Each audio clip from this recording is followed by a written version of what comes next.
Sir, এই যে আপনার পার্সেল। সরি স্যার, আমি বাইরে দাঁড়াচ্ছি।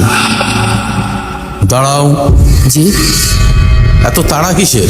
দিনে কয় টাকা ইনকাম করো? এই ব্যাগ টানা ছাড়া তো আজ জীবনে কিছুই করতে পারবে না, বুঝলে?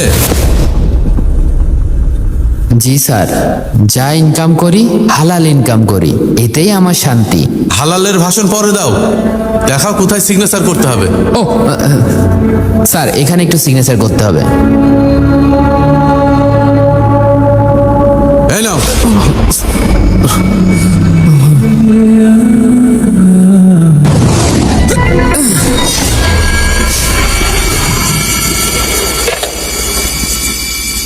স্যার, আপনার একটা পার্সেল ছিল। আপনার বারণ করলাম না ভিতরে আসতে, কথা বললি শোনেন না কেন? দাঁড়াও। স্যার, পার্সেলটা খন্দকার সাত্তারের নামে, এখানে একটা সিগনেচার দরকার ছিল। এই গায়ে ঘাম নিয়ে আমার অফিসে ঢুকে পড়েছে কেন? যাও বাইরে দাঁড়াও। স্যার, এই দিয়ে 3 বার এসেছি, আপনাকে পাইনি, তাই জোর করেই ভিতরে চলে আসলাম। তোমাদের এই একটাই সমস্যা, কোনো ম্যানার্স নাই। একটা পার্সেল দিতে এসে আমার অফিস নোংরা করে ফেলছে।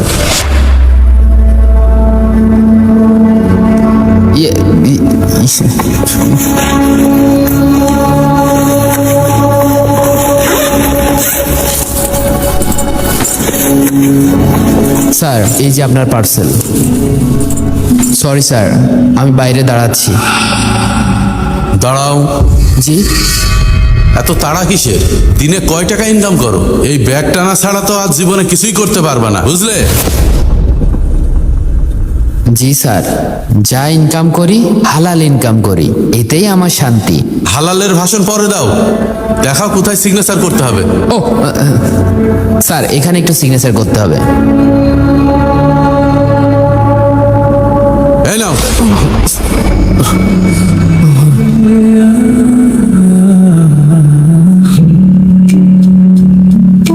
স্যার, পেনটা। যান বেরোন। থ্যাংক ইউ স্যার, আসসালামু আলাইকুম। বেরোন, এই বেরোন। যাচ্ছি ভাই, যাচ্ছি। যান বেরোন।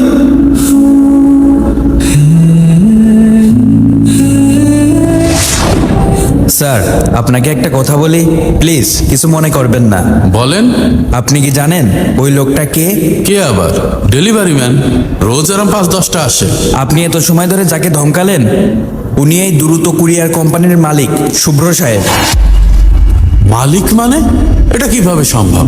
সামান্য একজন ডেলিভারি ম্যান, সে কিভাবে একটা কোম্পানির মালিক হয়? হ্যাঁ স্যার, প্রতি মাসে উনি একদিন ডেলিভারি ম্যানদের ড্রেস পরে পার্সেল দিয়ে বেড়ান।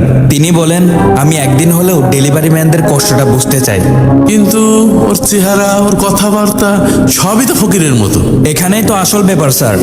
শুভ্র সাহেবের আন্ডারে 800-র বেশি কর্মচারী কাজ করে।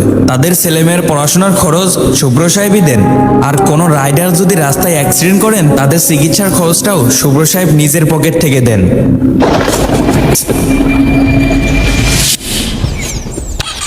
শুভ্র আঙ্কেল, আম্মু বলেছে আপনাকে একটা সালাম দিতে।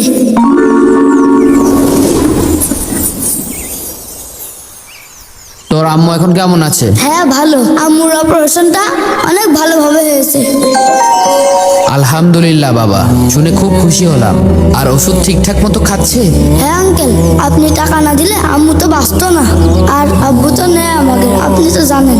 টাকা আমি দিইনি, আল্লাহ পাঠিয়েছে, আমি তো শুধু ওসিলা ছিলাম। যা, তোর আমার কাছে যা। ঠিক আছে আঙ্কেল। যা।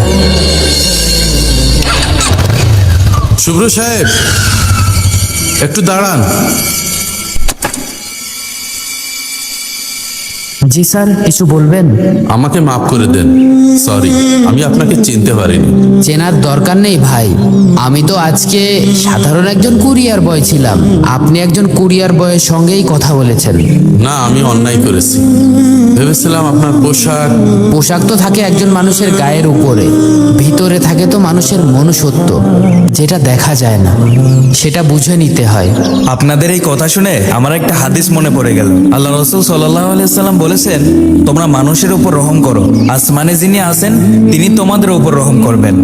আমার এত বড় অফিস, এত লোক আমার আন্ডারে কাজ করে, কিন্তু আজ পর্যন্ত আমি একজনকেও মন থেকে আপন ভাবতে পারিনি। শুরু করে দেন ভাই, দেরি করছেন কেন?